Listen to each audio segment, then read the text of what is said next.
Hey everybody, welcome to Chris Anderson Comics. I'm here with Mahdi Khene. How you doing, man? How you doing? Life is good.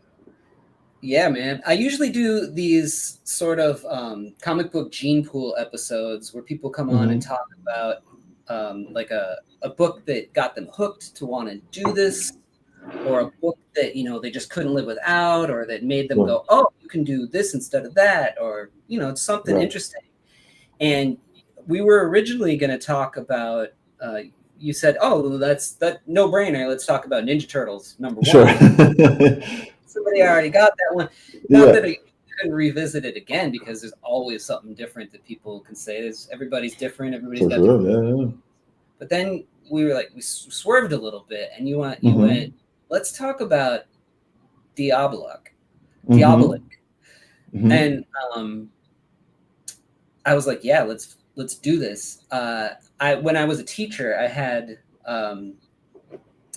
had these parents who were from Italy, and their anniversary was coming up, and the wife hired me to do a painting of Diabolik and the female character from it, like these two, so they were like pop art kind of paintings. And that was the first time I had ever heard about it, and it's huge in Italy. And it comes from like it comes from the fumetti sort of line of Italian comics. I think all comics is fumetti, right? Is that it just means comics in Italian? It means like puffs of smoke or something like that. Yeah, like, I think it's just the translation, right? Yeah, right. But it's just like to be a fumettista is to be a cartoonist. Right. Yeah. Yeah. Okay, that's so much cooler than comics. We I mean, comics. Yeah. But the crazy thing, the cool thing about this is that they come in these digest size things. This is actually it's in Italy. This is called Zora.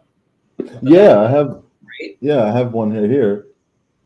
Zora. And I guess this is the French version. They called it Zara. So so weird. What a weird change. Yeah, because I'm learning in French, Zora. I don't know if that means anything too. I'm not sure. I don't know. It's super strange. But they're like smaller than manga size books. Yeah, I mean it's classic pocketbook size. Yeah. And it's just like, so let's take a look at this. Yeah. So we're gonna talk about not necessarily the story of this thing, but we're gonna talk about like format, right? And just the format of the pocketbook, right? And how kind of brilliant it is. Yeah. So what was your first, like, how did you stumble upon this, something like this? So I'll go back a little bit. I created this character called the Light Man that I just did a random sketch one day, and then I thought it's a cool character. It reminds me of, I don't know, some kind of dark existential brooding kind of character. And originally I wanted to do it in BD format, in French, like to have like this kind of French aesthetic to it, and have it be in the big BD format and have this thing. The tome, exactly. But it just didn't feel right. It didn't have it didn't motivate me to do it that much. Right. And then one day I walk into a shop and I ask, in the meantime, I start learning Italian. I just wanted to speak Italian because I speak a few languages. I mean, va bene. I speak a couple of languages and I like learning languages.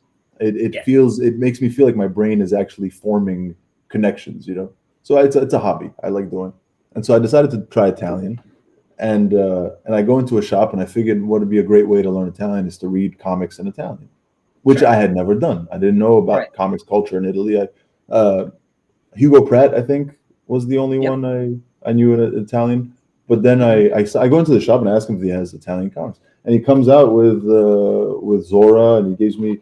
I only had actually this, like a big thing of Diabolik, But when I saw these little things with 2 panel pages, and every other page is like a splash almost.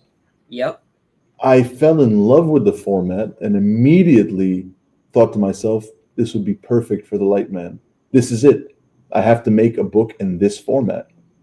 And so I decided to just do it in Italian because why not? The Italian will be infantile, but I don't care. It's for fun. I'm going to have a little translation that's going to come with it. But the most important part is that I'm going to publish it as this little pocketbook. And so it's going to have the same aesthetic. It's going to say fumetti per adulti, like comics for adults. It's going to be the whole thing. It's going to be a time period piece, or it's going to be as if it was a comic book from that time and of this era and of this genre. And so that's why I fell in love with this. And I never seen this before. Because manga, you get a smaller size, but a lot more panels. It's a lot more dense. This is such a beautiful combination of just, it frees you a little bit because you realize that it's okay to just have one big panel that does this. Swiss, you know? Yeah. It's just, it's free. You don't need to be dense. It's just panels on a page, you know? It changed the whole idea of comic book making. And so I started to do this comic, L'Uomo Luce, the light man, in this style. And so I am drawing now 2 panel pages with splashes every which I have. Well, first off, I had to do some paintings to get the painted covers. Of course. Let me pull this properly. Yeah. So I had to do a quick painting of, you know, and then I did all the title lettering second. Is that gouache? What is that? It's acrylics, but with also colored pencils and all sorts of Doc Martin dyes, random stuff. Look at it from the farther it gets, the better it looks. Oh yeah, it all comes together, right? Yeah, you know, and it is going to be shrunk down, so it'll tighten. It's going to be literally this size. Yeah. Then I did the back cover also as a painting, as a vampire devil woman thing. That's amazing. But here's the Lightman pages so far, where it starts off with a splash, and I'm doing all the lettering on the page, all in Italian. So this is one of the few books that I'm actually writing beforehand, where I'm writing out the words and then lettering it with things. And then immediately, I'm the light man, and it's gonna come with these things, and just kind of. Oh, can't show that. Man. But you know, it's going to have these kind of 2-tier pages, and then with big splashes and all these things. And it just kind of, you know, it freed up my storytelling in a way to just sort of, you know, I still couldn't resist splitting up and having 3 panels per page. That's okay, because they do too, as you can see in the little box here, you know. Exactly. Yeah. 3. Yeah. And so this is the book that I'm doing, that I'm kind of working on in Italian. I'm showing all the pages. That's fantastic. To kind of, you know, and it's a different style. It's a different thing.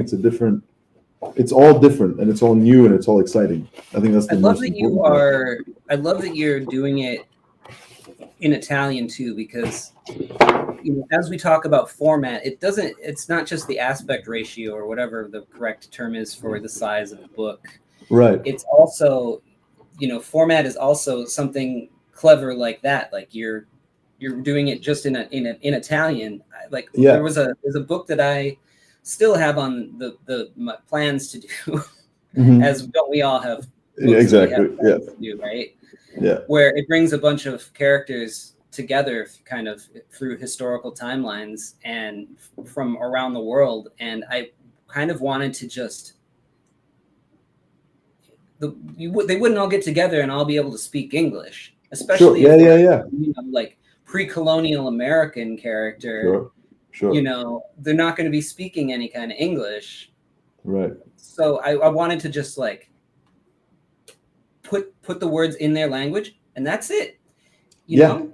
My audience is smart. They can figure it out just through context clues. Or if they want to translate it, they can go ahead and do that. But you know, figure it out. Absolutely. We have to give credit to our readers, you know. Absolutely. We don't have to spoon feed them. We don't have to do this. I am going to include a little traduzione just for posterity. Sure. You know? Because the whole book is in Italian. So I want to give people a chance to be like, okay, I can still maybe. For the dumb readers. Hey, he said it, not me. No, just Hey, to hey, give that's right. people a little something to hold on to. Yeah, so because like I'll often buy manga from Japan and stuff like that, and my Sure. wife will be like, why are you buying that? You can't even Right. read it. And it's like, I can read it. I can't read Sure. Yeah. Japanese, but I can tell Yeah. exactly what's going on in here Right. because Right. the Right. Right. mangaka is doing their job. If Exactly. you take the Yeah. words out of any comic, Yeah. I don't care where it's from, you should be able to tell what's going on in it. Yeah. Yeah. Yeah. Yeah. Exactly. The style of these is great too. I love the real uh, bold, chunky brush line that they use on all of these too. I don't know who the Oh yeah. artists are on these, but Well, these were kind of like the trashy novels. They were just kind of. I think it was almost these unknown bullpenners that would just crank out these stories, and you can tell it was fast, but they were masterful, and so they were it was just yeah, it it's was probably bold so better brushes than most stuff though. for sure. I mean, I it's 300 lira. I don't know how much that was back in the day. Yeah, This and is these ran 1978. these ran from like the early 70s to the early 80s for like 10 years at least, I Yeah. think. You know? No, it's very interesting. There's bold lines, and it's bombastic, and it's beautiful, and I mean, these are Yeah. these are erotic comics, and so but they're really So you think, funny too. are When you're they? reading them, yeah, they're funny. They have like this stupid humor about them it takes itself seriously, which is cool, but it's ridiculous. Yeah. And I think that adds to the humor a lot of these little erotic books. Yeah, Yeah. you're making me want to like go learn Italian now. Cuz Right. and it's cool because like these ones they it's less of the like a little more censored, I think, Sure. than Yeah. the Zora ones are. I don't think there's as much nudity and stuff, so but I don't think did Italians care if their kids get a hold of something with some boobs in it? Probably not. I don't know, but I don't even know if Diabolique was a. It wasn't an erotic comic. It was like a No, it's not an erotic spy. comic. I'm just saying Yeah. it doesn't. It looks like it doesn't even veer into that whatsoever. This is more of like No. a spy adventure thing, and he was kind of cool Right. because he had this. He like this is what he looks like. He's got this Right. mask kind of Yeah. Yeah. thing Yeah. over it. Even though you can see his face through Yeah. it, it's kind of an odd choice. And then Yeah. the way that you know that it's him throughout the book is that he's got these. Where is it? Come on, find a good shot of him. He's got these like big Yeah. long lashes. Yeah. He's got these like lady eyes, almost like Yeah. beautiful lady eyes. It's funny because it was two sisters that made this book. Is that right? Yeah. Yeah. Yeah. Yeah. It's two sisters. That's Uh, awesome. yeah. So you see there's a different sensibility Yeah, between totally. how the 100%. characters are done. You see the women are beautiful. Everyone's beautiful in the book. Right. Like look at these. It's and everyone's beautiful. So, but you Yeah. have a different sensibility a little bit. So interesting. Yeah, totally. Like And then I compared to think, this one where, like yeah, it'll get pretty hang on. It'll go there. yeah, exactly, yeah. It's just big, everything big and bold. Yeah, exactly. So that got me thinking. There's Yeah. another book that I want to do that. So first of all, this also got me to was part of the reason that my next book, Three-Headed Pigman, that's coming out is also this in this size and format. Not the Oh format no of way. like not the size of the format of the two panels necessarily, Sure, but the sure, size of it, sure. because even though these were trash, and it's kind of like manga this in the same way, where it was like Yeah, supposed to be a quick read and you throw it away, right? It's like Subway right, reads, right? right. But for some reason, my little manga collection and my mini comic collection Right. are I pull those things out and look at them more than I look at regular size comics, and I'm not sure why. I think it's Sure. just because Yeah. they feel like treasures or something. Yeah. Like Yeah. because Yeah. maybe it's because they're small. I don't know why, but it really made me want to do a book in this size. And so, Yeah. I can see like where you got that inspiration for the I next book the mean, same way. Like I picked up on the same thing. These also kind of got me. So I'm going to do this book about a gnome, and right. these are my dad's little Oh, big books wow. from, Oh, I don't know why.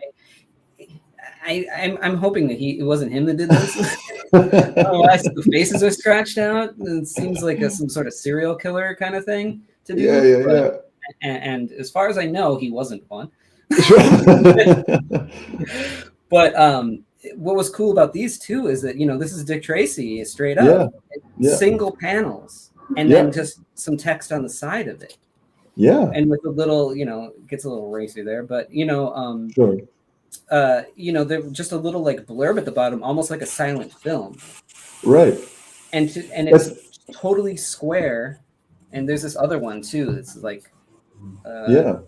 I forget what it was called, but it would just kind of go like that, and it got me like kind of inspired to want to do a book a little bit like that, and just play with the format, play with the different ways that you Absolutely. can do things.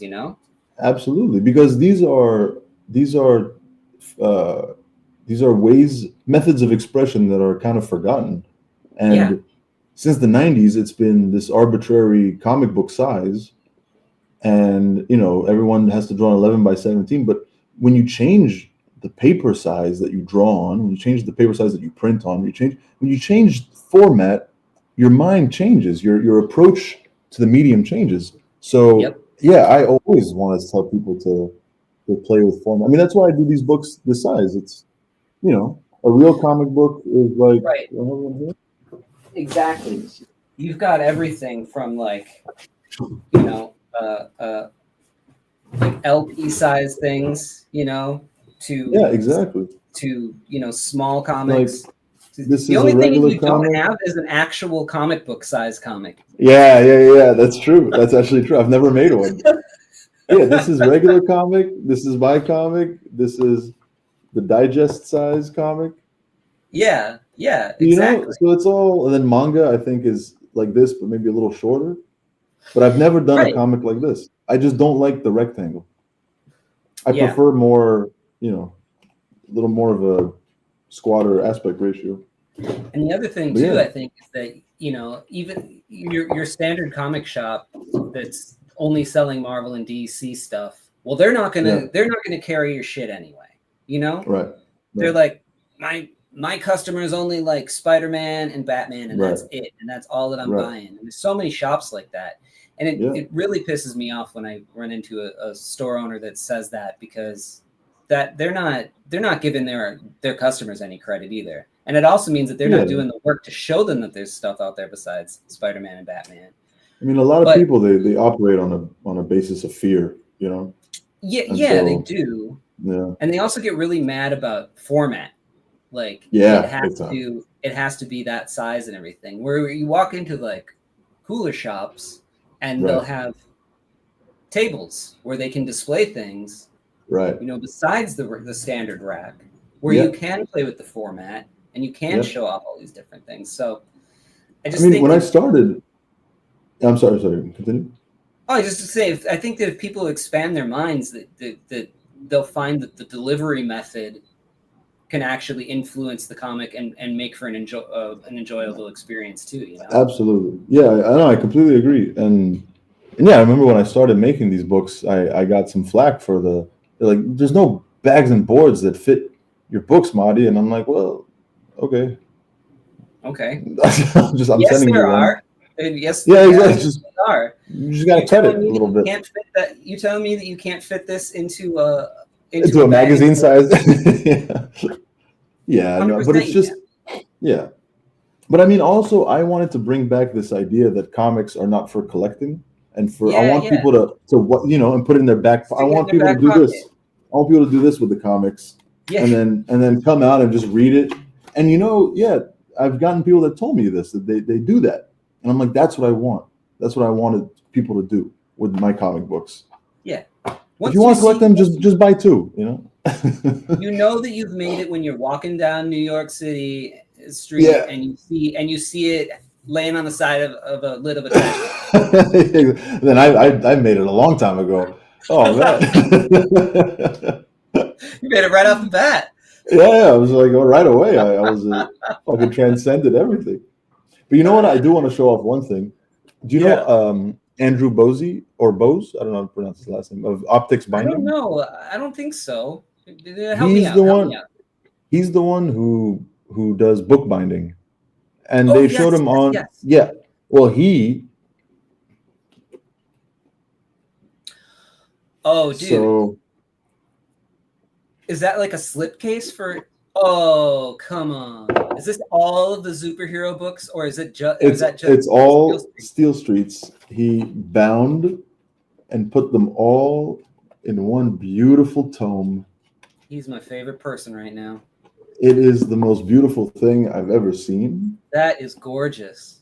He took pieces of my art and collaged them for the covers. He did this slipcase where it's from issue 9 that we saw, and it's just this beautiful. He took the double spread. That is so something special, man. For me, this is what comics is all about, is that Yeah. we're all artists, we're all making stuff, and you get different people coming together and expressing themselves, and also letting we're letting ourselves be inspired by each other, which I think is super important. Because I think nowadays there's a lot less ego than there ever was. Mm-hmm. Because let's face it, we're not, we're making comics because we love to make comic books. This isn't the 90s comic boom. We're not superstars and all right, but we are artists, and I think that's the best kind to be, because we are garnering the respect of our peers, of our colleagues, and also we're pushing the medium in a wonderful way, which I think it hasn't been pushed in a long time. Yeah. So I think indie comics is really we're the fire underneath this whole industry.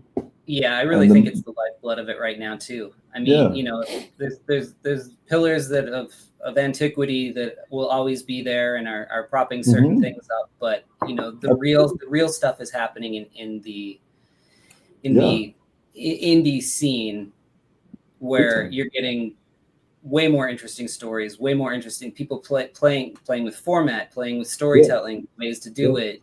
There's and I'm talking everything from your standard superhero fare of but twisting it into something all the way down to your uber hipster autobio stuff, or your art books. Like everything Absolutely. is kind of and then all of a sudden they're all starting to come and go like this. Yeah, exactly. Exactly. And becoming something new. And I really think that us cartoonists that are working right now have a very bright future ahead of us. I think give us 10 years and we'll be the mentors that you mentioned earlier. Hopefully that's what I want to do. I want to just be able to pass on information and knowledge and make it easier for the next people to make the books that they want to make. Yeah, so that they can light their fire and grow it into something. Exactly. Yeah. Awesome. And fucking keep pushing. That's right. Yeah. You can do whatever you want. And we should. And you should. Yeah. Whatever crazy idea that you have, just do it. Make sure that it happens. Yeah. Exactly. Yeah. And honestly, for the indie people, there was a comic book owner, the JHU Comics in New York, and I asked him for some advice about indie books. I was like, so how can you make it as an indie guy? And he just told me, he was like, listen, Mahdi, whenever someone finished reading a comic, they pick up another comic. So you got to be consistent. And I realized, I was like, interesting. One guy is taking 6 months to do 2 issues. If I can just keep it consistent and work extra hard and do whatever, then that's how you move up, So for everyone trying to see how can they do what we do in terms of, if you're starting out and you're wondering, it's like, how do you do it? It's by sheer hard work. I came into this industry not knowing anybody, I didn't know anyone who made comics. So from starting from zero, you just kind of, you keep pushing, you keep working, keep putting out stuff, and don't be too precious with it either, because you can't be. You have to. That's the thing, is you have to get it down, look at it, see if it works for you. If it doesn't, and if you have the luxury of time, fix it real quick. Yeah, exactly. If you don't, get it the next time. That's just how this works. Yeah, I always say a comic page is meant to be turned.